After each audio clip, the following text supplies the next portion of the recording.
വാർത്തകൾ തുടരുന്നു. മലയാള സാഹിത്യത്തിലെ അക്ഷരങ്ങളുടെ സ്നേഹഭാചനം ഓർമ്മയായി എഴുത്തുകാരനും ചിന്തകനും വാഗ്മിയുമായിരുന്ന പ്രൊഫസർ എം കെ സാനു അന്തരിച്ചു. എറണാകുളത്തെ സ്വകാര്യ ആശുപത്രിയിലായിരുന്നു അന്ത്യം. മലയാള സാഹിത്യത്തിലെ നിരൂപണ വിമർശന ശാഖകൾക്ക് പുതിയ ചിന്തയും കാഴ്ചപ്പാടും സമ്മാനിച്ച ചിന്തകനാണ് വിടവാങ്ങിയത്. വാർദ്ധക്യത്തിന്റെ അവശതകൾക്കിടയിലും നിർബാധം എഴുത്തു തുടർന്ന അദ്ദേഹം സാഹിത്യ സാംസ്കാരിക പ്രവർത്തനങ്ങളിൽ അവസാന നാൾ വരെയും സജീവമായിരുന്നു. വീട്ടിൽ വെച്ച് വീണ് പരിക്കേറ്റതിനെ തുടർന്നാണ് അദ്ദേഹത്തെ ആശുപത്രിയിൽ പ്രവേശിപ്പിച്ചത്. പിന്നീട് ന്യൂമോണിയ ബാധിക്കുകയായിരുന്നു. ഇന്നലെ വൈകിട്ട് 5:35 അന്ത്യം. മരണവാർത്തയറിഞ്ഞ് സാഹിത്യ സാംസ്കാരിക രംഗത്തെ നിരവധി പ്രമുഖരാണ് ആശുപത്രിയിലെത്തിയത്. ഹൈബി ഈഡൻ MP, കേന്ദ്ര സഹമന്ത്രിയും നടനുമായ Suresh Gopi, professor TJ Joseph തുടങ്ങിയവർ ആശുപത്രിയിലെത്തി ആദരമർപ്പിച്ചു. സാനുമാഷയെക്കുറിച്ചുള്ളതെല്ലാം ഇനിയൊരു വേദനയുള്ള ഓർമ്മയായിരിക്കുമെന്ന് സുരേഷ് ഗോപി പറഞ്ഞു. ഇവിടെ വന്ന് അഡ്മിറ്റ് ആവുന്നതിൻ്റെ തലേന്നും പൂർണ്ണ ആരോഗ്യവാനായിട്ട് തന്നെ, വാർദ്ധക്യവുമായി ബന്ധപ്പെട്ട അസുഖങ്ങളുണ്ടാവാം, പക്ഷേ പൊതുപരിപാടിയിൽ പങ്കെടുത്തിട്ട് തന്നെയാണ് ഇവിടെ അഡ്മിറ്റ് ആവാൻ വന്നത്. അതൊരു വലിയ അനുഗ്രഹമാണ്.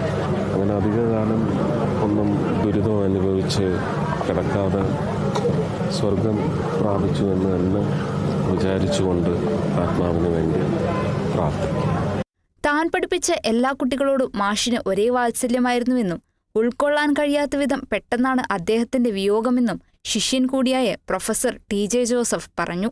അദ്ദേഹത്തിന് നവതിയുടെ ആശംസകളൊക്കെ അർപ്പിച്ച് ഒരു ശതാബ്ദി ആഘോഷിക്കാനുള്ള ഭാഗ്യം മാഷിനും ഞങ്ങൾക്കും ഒക്കെ ഉണ്ടാവട്ടെ എന്ന് പറഞ്ഞപ്പോൾ മാഷ് എന്നോട് പറഞ്ഞതാണ്, ഇനിയും സങ്കടങ്ങൾ അനുഭവിച്ചുകൊണ്ട് ഞാൻ ജീവിക്കണമെന്നാണോ ജോസഫ് പറയുന്നത്? ഈ അടുത്ത കാലം വരെ ഞാൻ വിചാരിച്ചു, അന്ന് ഞാൻ പറഞ്ഞതുപോലെ തന്നെ മാഷ് 100 വയസ്സ് തയ്ക്കുന്നു. ഏതായാലും ഇപ്പോൾ മാഷ് പിരിഞ്ഞു പോയിരിക്കുന്നതിൽ വളരെ സങ്കടമുണ്ട്. വീട്ടിലും തുടർന്ന് എറണാകുളം ടൗൺ ഹാളിലും പൊതുദർശനത്തിന് ശേഷം വൈകിട്ട് 5 മണിക്ക് രവിപുരം പൊതുശ്മശാനത്തിലാണ് സംസ്കാരം. മലയാളത്തിലെ ജീവചരിത്ര ശാഖയ്ക്ക് ഏറ്റവും സമ്പന്നമാക്കിയ എഴുത്തുകാരനാണ് മടങ്ങുന്നത്. ചങ്ങമ്പുഴയെക്കുറിച്ചുള്ള ഏറ്റവും ദീപ്തമായ പുസ്തകം അദ്ദേഹത്തിന്റെ ചങ്ങമ്പുഴ കൃഷ്ണപിള്ള നക്ഷത്രങ്ങളുടെ സ്നേഹഭാചനമെന്ന ജീവചരിത്രമാണ്. ബഷീറിനെപ്പറ്റി ഏകാന്തവീതിയിലെ അവധൂതൻ, PK ബാലകൃഷ്ണനെപ്പറ്റി ഉറങ്ങാത്ത മനീഷി, യുക്തിവാദി MC ജോസഫ് എന്നീ ജീവചരിത്ര രചനകളും പ്രശസ്തമാണ്. ആശാൻ കവിതയെപ്പറ്റി ആഴത്തിലുള്ള പഠനവും നടത്തിയിട്ടുണ്ട് അദ്ദേഹം. News desk, Kerala vision news. Top ഹെഡ്ലൈൻസിലേക്ക്.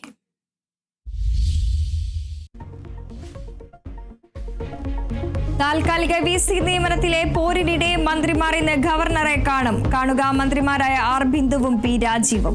താൽക്കാലിക VCമാരായ സിസ തോമസിനെയും ശിവപ്രസാദിനെയും വീണ്ടും നിയമിച്ചതിലെ എതിർപ്പ് അറിയിക്കും. VC നിയമനം സർക്കാർ നൽകിയ ലിസ്റ്റിൽ നിന്ന് നടത്തണമെന്നും ആവശ്യം.